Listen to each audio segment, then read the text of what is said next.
We'll get her started. We've kind of pushed it a little bit past 6:30, and we don't want to keep everybody who's here waiting.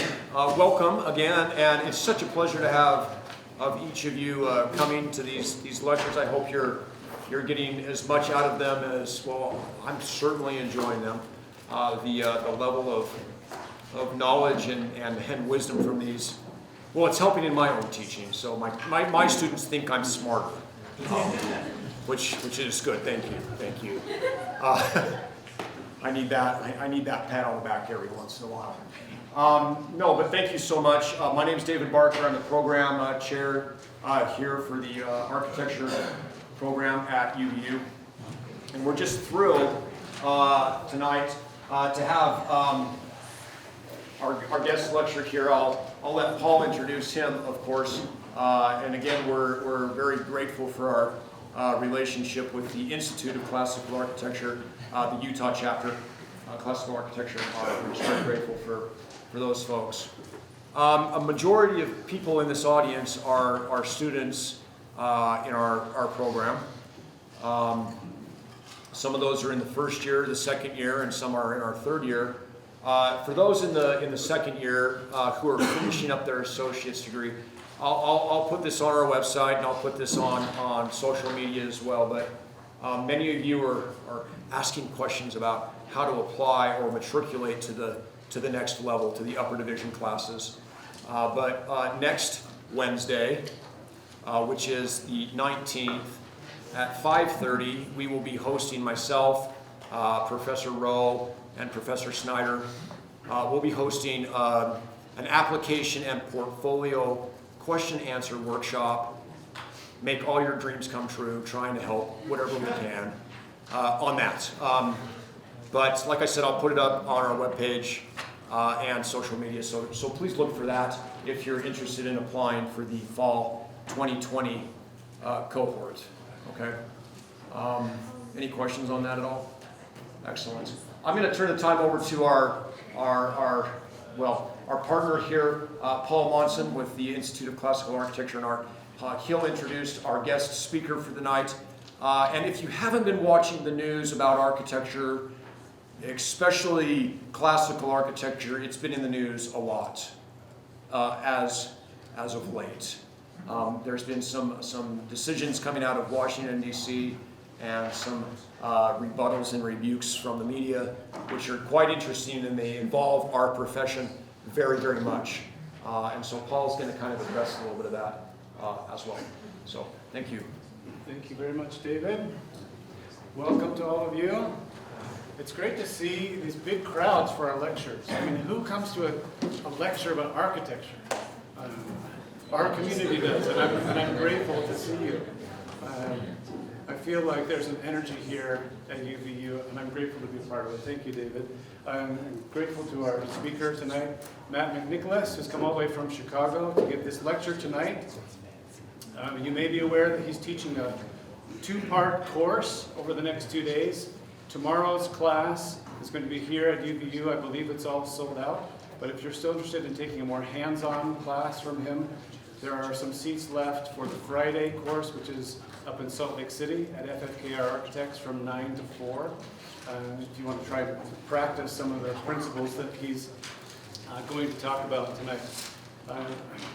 And as David mentioned, there's been a lot of talk in the news lately about classical architecture, and I wanted to just say a few words about that, if you'll indulge me.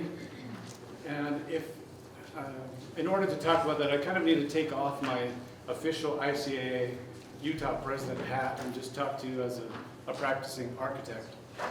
I'm not speaking for the organization, but it's given me a lot of thought, a lot of food for thought.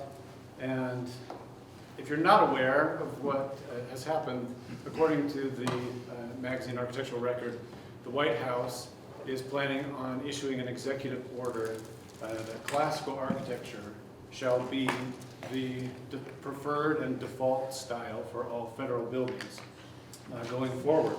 And the directive calls out modernist styles of brutalism and deconstructivism as failures that don't represent the ideals or the values of America and says they shall not be used. So you can imagine the firestorm that this has caused in the architectural world.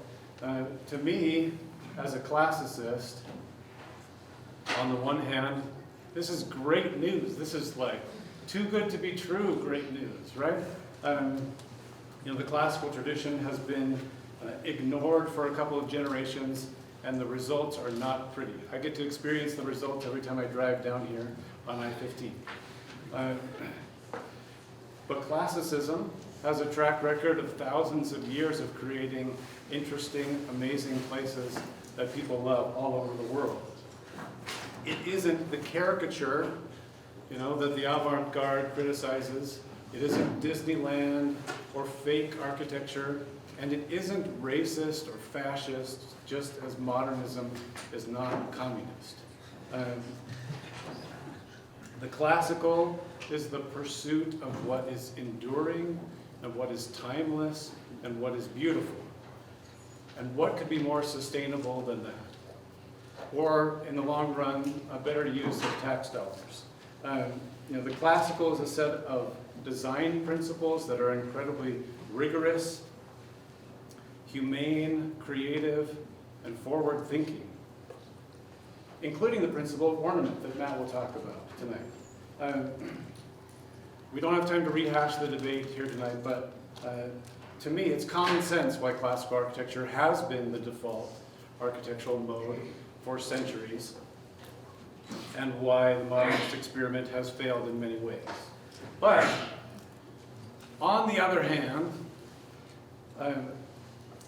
I also realize that culturally modernism is deeply entrenched, and it does offer valid critiques and design principles as well.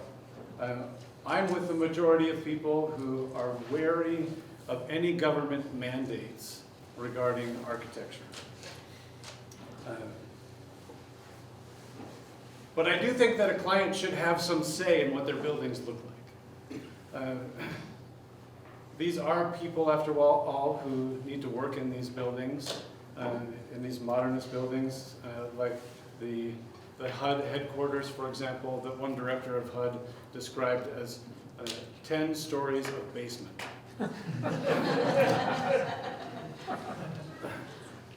We don't even realize, I think, how some of the ways that modernism is dominant today. It's become like a religion. It's like the sea that we swim in, and we take it for granted. So anyone who suggests an alternative feels the hot breath of the modernist inquisition.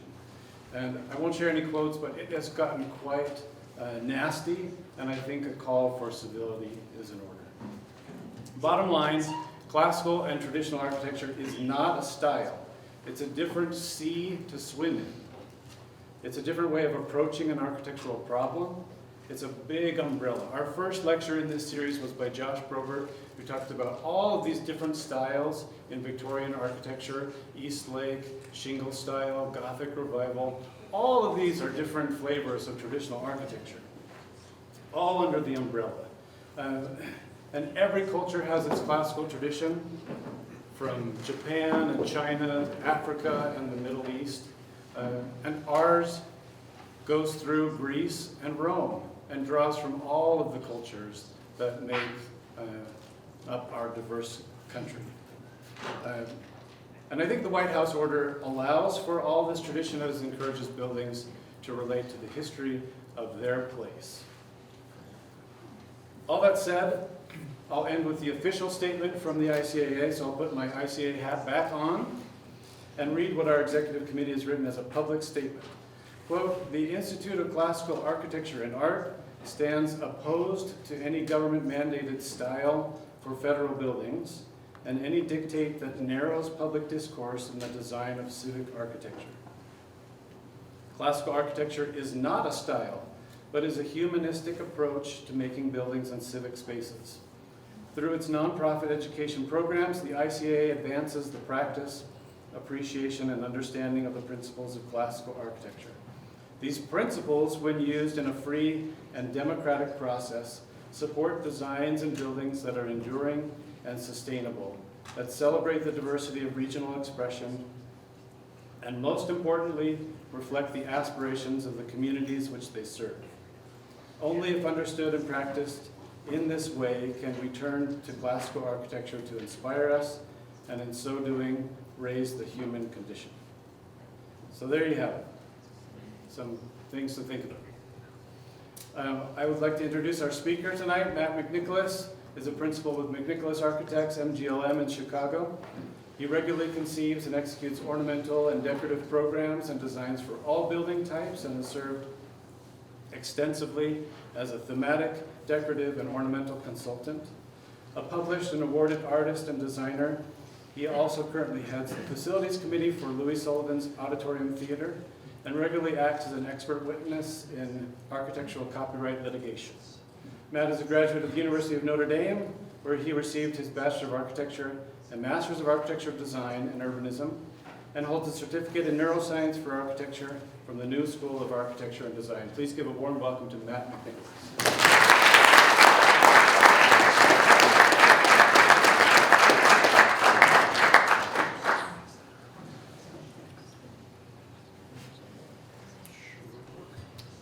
Can everyone hear me all right? Yeah. Should I move the mic up? Flip it to my beard? No? Nothing? Is the mic working? Yes. Mic working? Okay. Yep.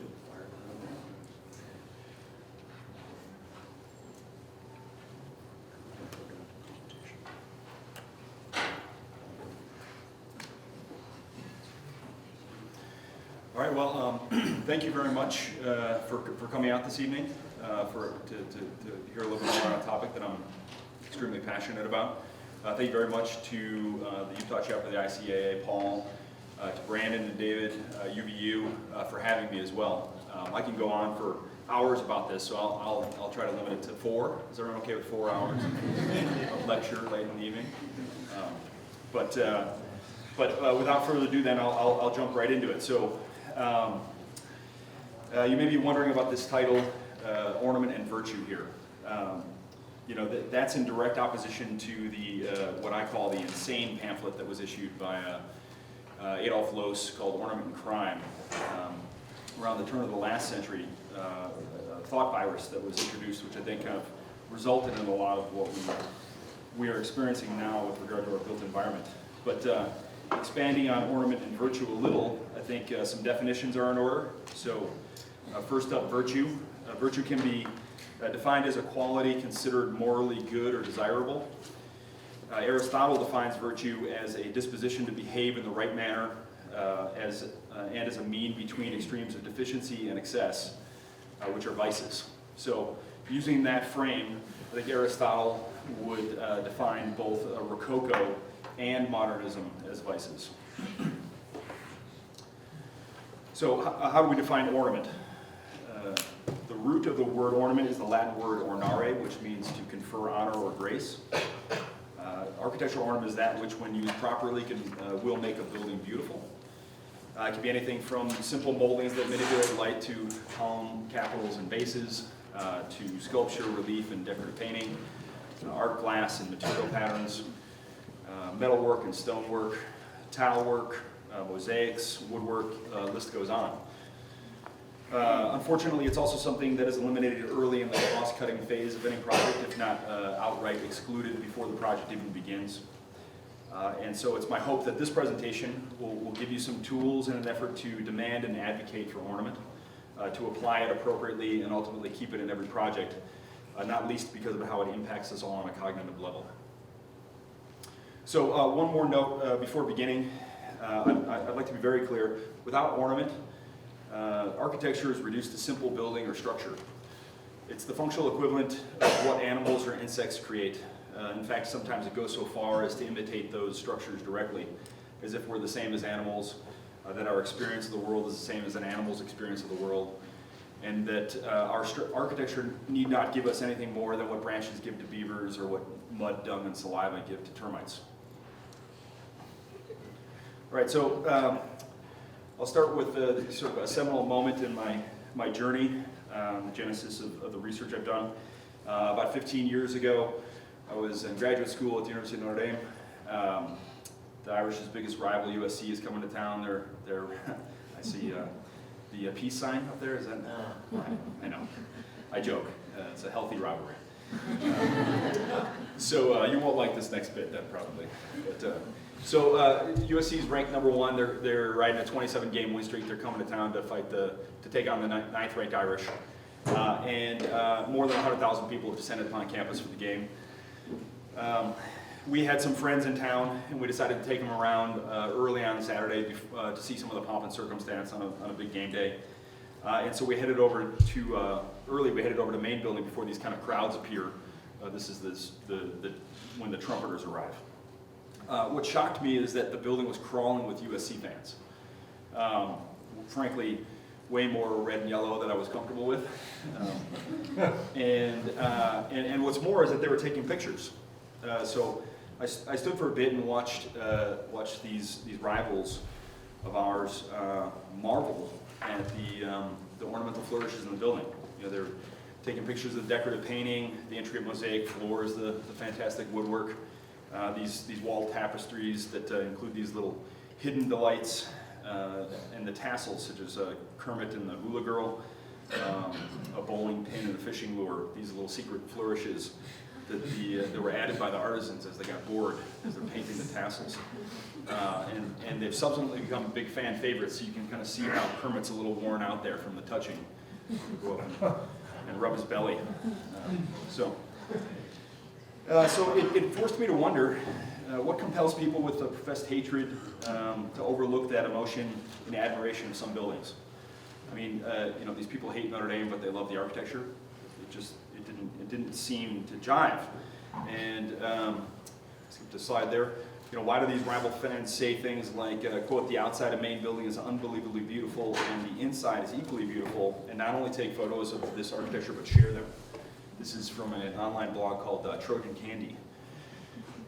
As much as it pains me to put this photo up, it also begs the question, why don't these poor misled souls take that photo in front of this side of the same building? Why is it only that some types of architecture engender this behavior, this response? Closer to home in my neighborhood, I wonder why tourists and passers-by constantly stop to photograph the buildings on the left there, but not so much the one on the right, even though they occupy the same visual cone. Why do only some of these buildings beget the light, kind of stop people in their tracks, elicit interest, and get them to take out their camera, take a picture. I saw a woman with a stroller, and she was so taken by this last photo, or by this last image here, this is on the public library, that she let go of her stroller to take her phone out, and the stroller headed toward the street. Luckily, she recovered herself before anything tragic happened, but it was kind of interesting that she just was compelled to stop. So as you might have gathered as well, I follow college football. During each game, the opposing sides usually have a commercial hawking their respective schools. These are all images from those commercials, and my wife will attest that I pause it and take pictures of the TV, which is a little weird, I admit, but despite more contemporary options, it makes me wonder why the buildings featured in the commercials are generally overwhelmingly classical or traditional. In fact, Michigan goes so far here to hawk their gymnastics program inside the library. And so why do these people who suggest locations or content for TV commercials, advertising universities, and those who approve it, inordinately utilize buildings with ornament? Why do marketing departments for universities overwhelmingly promote their classical or traditional buildings in their commercials? The University of Spoiled Children here does the same thing with the gymnastics program in the library. It might be the same marketing firm, Anyway, so that's enough of the digs at USC. So the answer to these questions lies in humanity's inherent affinity for fractal detail, in other words, ornament, which is currently employed best by classical or traditional architecture. And we respond best cognitively to ornament that emulates and advances from nature. All right, so what are fractals? Fractals help explain the hidden order of nature. They were conceived and developed by Benoit Mandelbrot in the 1970s, but a picture being worth 1,000 words, let's look to nature herself for some examples. Fractals are often referred to as something that has repeating self-similarity or recursive growth. These photos help illustrate the morphogenesis of fractals and the mathematical and geometric construction of nature herself. In them, we can see how the overall larger form is broken down into smaller parts, fractions of the whole. And that breakdown works on scales from the infinite to the infinitesimal. So on the left is obviously mountain range, on the right is bismuth, which is a very small metal that turns to liquid at room temperature. But when it's colder, it creates these fantastical small patterns. Even electricity is ordered by fractals. And to quote a pioneer researcher on fractals, quote, instead of the rational and obvious ordinal progression from one dimension to the next by whole integers, fractals describe the kind of order that occurs in the decimal spaces between such whole dimensions. Order produced by the interaction and interdependent natural processes over time, end quote. Perhaps they are best described by Mandelbrot himself, who said, fractals are geometric shapes that are equally complex in their details as in their overall form. All right, so fractals are ubiquitous throughout nature, and they're found at all scales. In views such as this, we can see that there is an irreducible level of complexity at each distance. So we know that as you progress from the far range to the near range, to the middle range, to the near range, and at every step in between, there is an expanding level of detail on smaller and smaller scales. And so that even that little yellow dot in the daisy reveals an incredible level of fractal detail upon a closer inspection. However, it isn't just compounded complexity of detail at each scale of the natural world that we recognize and appreciate. It is order, for example, the Fibonacci sequence, which, as we know, creates the golden section that rules beauty on so many levels. Some research posits that we are attracted to fractals because they even act as an organizing principle for our own bodies, ordering the external, as shown here in the eyes and skin, and even the internal, as shown here in the capillary system of the hand. So as you can see, fractals order nature and they order humans. No surprise, really, considering we're a part of nature. But I'd like to talk for a moment about the importance of recognizing details in nature. The ability to recognize and distinguish the tiniest details was key to the survival of early humans and remains an essential part of our physiological, psychological, and sociological structures and well-being. For example, on a very simple level, how could our ancestors have survived if they couldn't distinguish between the poisonous mushrooms and the safe ones, or the poisonous spiders and the harmless ones? What if they couldn't distinguish between the tracks of an animal that would eat them or that they would eat, or recognize and remember migration patterns of prey or growing conditions and requirements of individual vegetables and fruit? What if our ancestors couldn't recognize and remember the conditions that required them to seek shelter, or the ones that allowed them to not only circumnavigate the globe, but to do so at night? How do we recognize the non-toxic berries? Size, shape, color, texture, arrangement, where they grow, the shape of the leaves, the size of the bush or tree, etc. Hopefully, as you can see, we have evolved with an appreciation for and a capacity to recognize the smallest characteristics, and our survival is in the capacity to identify and remember these complex details. This great skill of ours isn't just something that benefited our ancestors, however. Just as important now to recognize and remember details, because not only has life gotten more chronically stressful, but it has gotten more social than it was for our ancestors.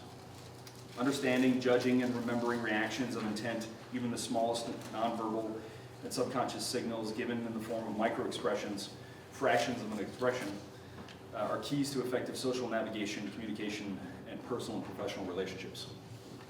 The ability to appreciate the details is just as important today as it was to our ancestors, and the lack of such details in our built environment we now know impacts us negatively on the cognitive level because our visual system interacted with natural environments for millions of years, evolving to make explicit use of nature's fractal organization.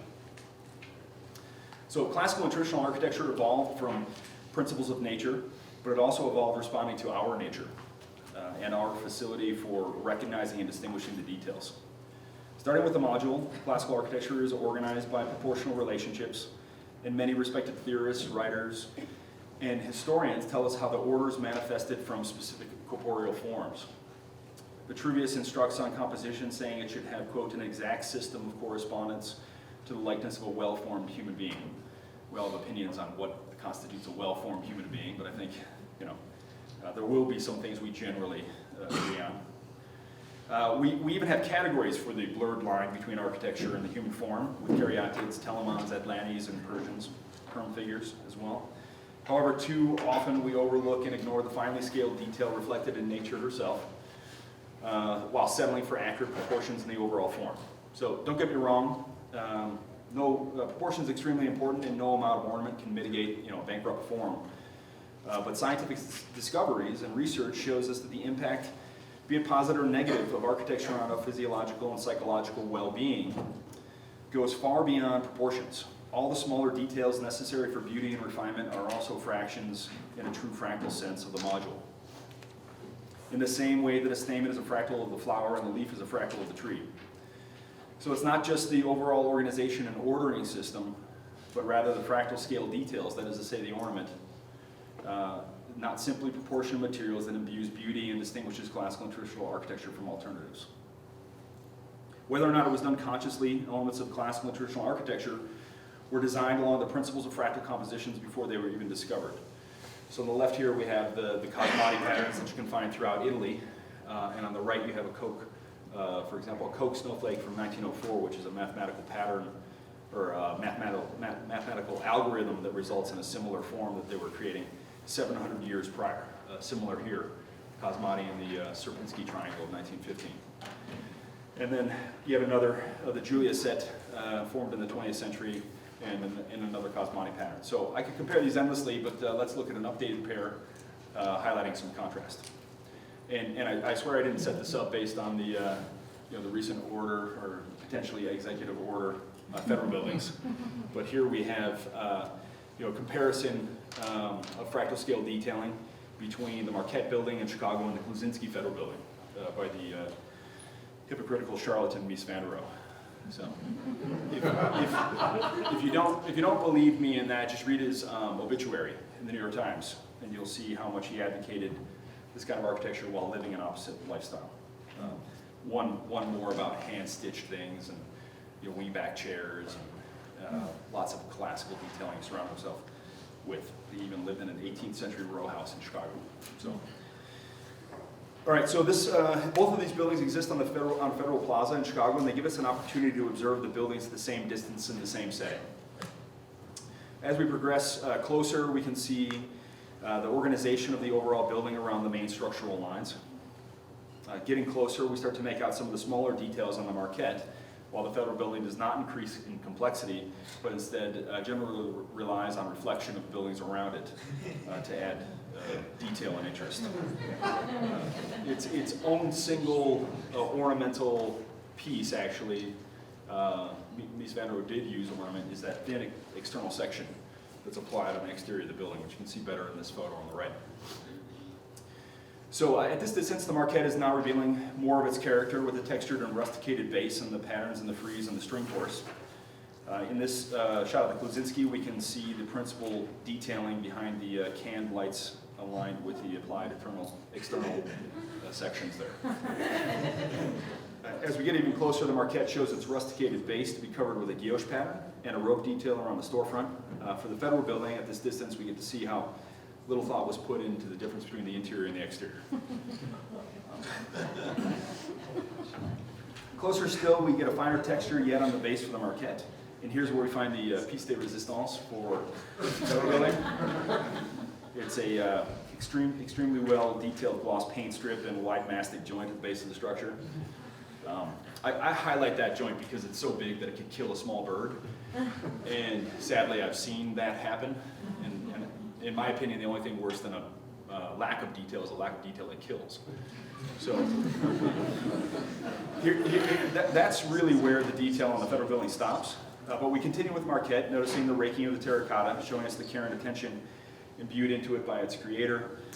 We have one of the 4 relief panels over the doors that tell the story of Marquette and Joliet. Closer still, we have a guilloche pattern between on the mullions in the storefront. We have this sort of fine detail around the plaque for the relief panel. We have a detail of that leaf that covers the rope as it joins the corners and the door surrounds. We have revolving doors where we get to see details derived from Native American motifs in the calumet here that was given to Marquette and Joliet by the Potawatomi tribe as a sign of peace. And yet further details that are derived from Native American motifs. This kind of alludes to the human universals facet of ornament, which we'll discuss a little bit later. And we're even encouraged to touch the symbolic content. So this lion head was part of the logo of the building of the business that commissioned the Marquette originally, and that's on the push plate of the door. And then finally here we have the lobby where Halliburton and Roche bring it home. They laid out the narrative which depicts Jacques Marquette's expedition, explicitly referencing the building's location. So the fractal aspect of this traditional architecture is clearly derived from nature. I mean, I hope it's clear. And I think hopefully we can all agree that this is different from the modern movement, which seems to have abandoned those principles altogether. So why is ornament derived from nature so important? Let's look quickly at a sampling of the positive effects that nature has on us. We can see that exposure to restorative environments like nature can help our attentional capacity.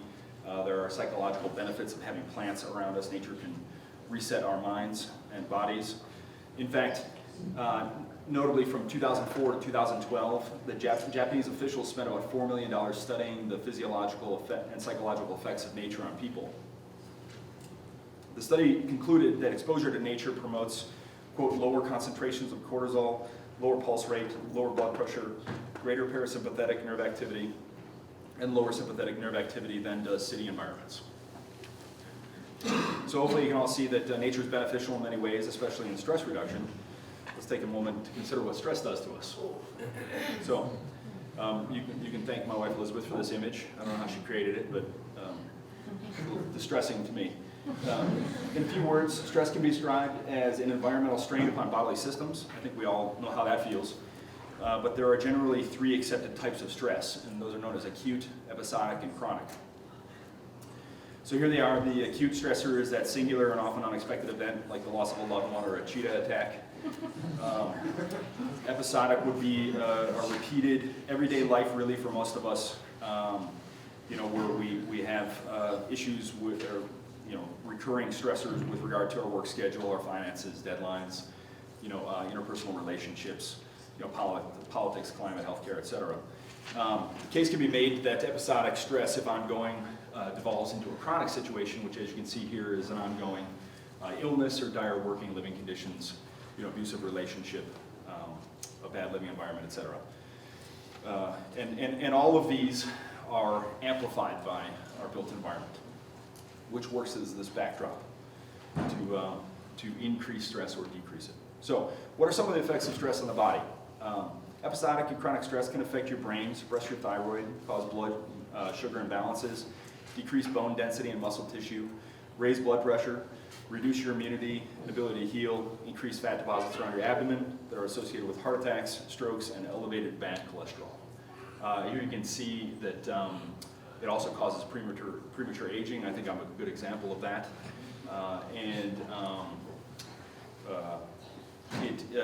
It generally is, it's associated with the 6 leading causes of death as well.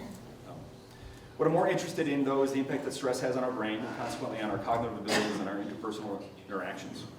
The brain, after all, is that singular embodied organ that impacts all other bodily systems. So, for example, stress is a neurotoxin. It reduces our capacity for critical thought. It increases vulnerability to mental and social disorders. It shrinks the gray matter in our prefrontal cortex, which is our sort of logic and reasoning center of the brain, while at the same time it promotes dendritic growth in the amygdala, which is widely known as kind of our fear center, our emotional seat, but one of the oldest parts of our brain. And so it does that while then causing atrophy in other areas of the brain. I should also note that the passive stressors, such as our environment, are much more damaging than active stressors, such as the loss of a loved one. So obviously stress impacts us all individually in myriad ways, both physically and mentally, and yet there's more. As you can see, deprived or stressed neurons branch out far less than the enriched ones. according to the researchers McEwen and Lasley, the brain is, quote, the key organ primarily responsible for reacting to and recovering from stress, end quote. Studies have shown that these changes can come simply from the difference between austere and enriched environments. Furthermore, as you can see here on the right-hand side, our ability to recover from stress declines significantly as we age. So I think most of the people in the room are a little younger than I am, but you can see here that at the top is a young neuron. It goes through stress, it is reduced, it atrophies, and then it'll grow back after the stress is left. As you age, the ability for it to grow back is dramatically reduced. So here are some examples of what happens to our full-on system in stress. Now, I should note that the reactions that happen in under stress are ones that evolved with us. They're not all bad. They were meant to help us evolve so that our ancestors could all pass on their superior intelligence and great looks to us, right? The red here are immediate responses that'll happen under stress. So our ancestors would be chased by a lion, and their breathing would quicken, their brain would become more alert, their heart rate would increase, their adrenal glands would produce these hormones, their muscles tense, and their digestive system would slow down. And then as soon as they were out of that threat, they'd go back to basking in the sunshine. I'm sure it was all just very easy as our ancestors. And all the systems would return to normal. However, modern life has sort of set it up where we're haunted by these things, all of these perceived threats that we have. And so our systems don't shut down. They just continually produce the red, which ultimately results in the blue there. So these cortisol increases for glucose production in the liver, causing renal hypertension, damaging our brain's ability, as I mentioned, persistently increased blood pressure and heart rate, leading to blood clotting and stroke and heart attacks, etc. So, modern life has dramatically changed this system within ourselves. There are also effects of stress on business. So as you can see here, the American Institute of Stress estimates that there's a $300 billion annual tag on absenteeism and accidents and employee turnover and diminished productivity. About 50 million people reported their jobs were very or extremely stressful. More than 31 million view their job as their number one stressor in their life. And if you look down at the bottom, 14% of the respondents felt like striking a coworker in the past year, but didn't. Part of me wonders what that number is if they couldn't hold back. 26% struck a coworker. There are also obviously impacts of stress on relationships and as a consequence on society. So stress is contagious. It's considered a contagion. I think we all have experienced that where someone around us is really out of their gourd, and it's hard to be around someone who's that stressed. It causes a heightened self-interest. It makes us paranoid. It makes us biologically less empathic and less generous. It can turn children into bullies, and it inhibits the release of oxytocin, which is the bonding hormone between people. It's not just a bonding hormone, though. It's also one that kind of sets us back to homeostasis. It brings our systems back to that normal basking in the sunshine. The American Psychological Association 2019 survey of stress shows more than 75% of adults experience physiological effects of stress, and nearly 3 in 5 say they could have used more emotional support. In fact, it's one of, if not the leading cause of visits to the hospital. Stress is. So, I think we can see how a stressful built environment affects each of us individually in a myriad of negative ways, compounding rather than alleviating our already extremely stress-filled modern existence that's complete now with computers that we all carry around with us that won't let us escape, email sent late at night or calls from the boss or colleagues or clients during non-work hours. Social media, for all of its benefits, can also be extremely stressful, turning small misunderstandings into the ends of relationships or making us feel somehow like we're missing out, like our lives are less successful or enjoyable than our counterparts or our acquaintances. So, how can the built environment mitigate the impact of a stress-filled existence? We can amplify the benefits the natural environment gives to us by employing nature-inspired fractals in our architectural ornament. So, how do we know this? The answer to that question is found in a combination of a number of studies and research, but there's one in particular that I'd like to highlight that shows the physiological benefits of natural images on stress levels. It also shows the perceived and unconscious impact that happens to us with regard to our environment. So, this is a 1986 study for NASA that was conducted by Jim Wise. He's a friend and one of the godfathers of fractal research. They were trying to understand the impact that would happen to astronauts as they spend extended periods of time in the space station, which is a new thought at the time. So how would astronauts react to not being around the natural environment, or what environment could they create on the space station that would allow them the most benefit? So they conducted this study where they exposed the testees to these images while doing a series of mental tasks. So I'll describe the methodology of the study. During continuous exposure to an image, each participant performed a sequence of 3 types of mental tasks designed to induce physiological stress. And those were arithmetic, logic problem solving, and creative thinking. Task periods were separated by 1-minute recovery periods, thus creating a sequence of alternating high and low stress periods. To measure the participants' physiological responses to stress induced by mental work, skin conductance was monitored continuously during the sequence. Consistent with previous skin conductance studies, conductance peaked during periods of induced stress and decreased during the low stress periods. So just in other words, potential astronauts had to sit in front of these panels, do these tests, and they had little electrodes hooked up to their skin that measured their stress levels while they were exposed. So here are the results from that. You can see how the photo of the landscape reduced their stress by about 3%, which is not surprising looking at the headlines we had. But look on the other end. The abstract modern art increased their stress by 13%. And this is all, again, this is unconscious. They're doing these mental tasks, and it's just the environment that they're in that's amplifying their stress. And there you can see in the center that the painting of the landscape actually reduced their stress by 44%, which is pretty remarkable, especially considering the other kind of art, which increased it. So these results have been extrapolated and refined over the years, tested again in other research. The original idea was that there was something about the savanna in the painting in the center that harkened back to our ancestors and this kind of relation there. That didn't bear out exactly. It came down to the fractal quality of the image. So it's really that fractal scale or range of the image that provides or determines the most benefit.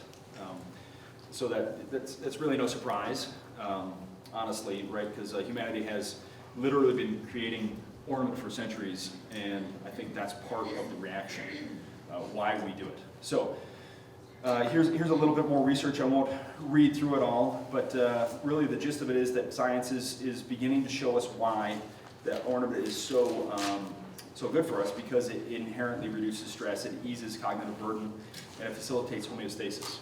There's even some studies that show that the ceiling design in a space can improve performance in the school environment. So depending on how you articulate the ceiling, you can depress test scores or you can increase test scores.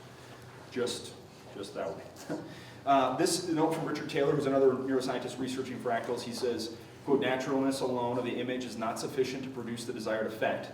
The effectiveness will depend on specific fractal values." So on the left here, you've got naturalness alone. On the right, you've got a designed sort of imitation or emulation of nature, which results in specific values. The most benefit to stress levels and cognitive performance does not come simply in exposure to nature or references to nature. We must design the values to achieve specific benefits. Further studies have shown that the human mind has a baseline preference for fractal quality, which ranges from the equivalent of a cloudy sky to the equivalent view of a forest. Results show an overwhelming preference for fractal art. Over 94% of subjects preferred fractal art in one such study, and all of which further reinforces that the human mind prefers fractal art in architecture. Quoting Tom Albright, a Salk Institute neuroscientist focused on the study of the visual system, "The visual environment, natural and built, has measurable statistics. The brain has highly specific organizational properties representing the statistics of the visual environment. Our brains are set up to detect I have trouble with this word, obviously, statistics of the outside world. As such, the organizational and functional properties of the visual brain facilitate the processing of statistical regularities in the visual environment. We have a system set up in our brains for extracting the properties of the world that we evolved in. He goes on to say that there's a sense of order in the brain itself. In other words, regularity of pattern and space and time that help us facilitate detection, spatial understanding, and fosters an ease of visual processing. Moorish and Morris patterns are good examples of such complexity that the brain not only is drawn to, but agrees with. And this benefits us both in stress reduction and improved cognition. So, studies show that our visual system can easily discern up to 25 levels of detail in our environment. This is still a far way off from a natural scene, which may have up to 250 observable levels of detail, even more with the aid of tools like the electron microscope. But one estimate has the resolution of the human eye at 576 megapixels to contain our field of vision, which equals the cone of vision plus the depths at which we're able to see in focus. Compare this to the typical digital SLR of about 20 megapixels. Quoting one study on the brain-eye interface, everyday vision encompasses an extraordinary range of abilities. We see in color, detect motion, identify shapes, gauge distance and speed, and judge the size of faraway objects, such as the little guy here. I don't know if you can see that so much, but at the light in that image, there's a man standing in front of it. So that helps us judge the distance or the size of that environment. We see in 3 dimensions, even though images fall on the retina in 2. We fill in blind spots, automatically correct distorted information, and erase extraneous images that cloud our view, such as our nose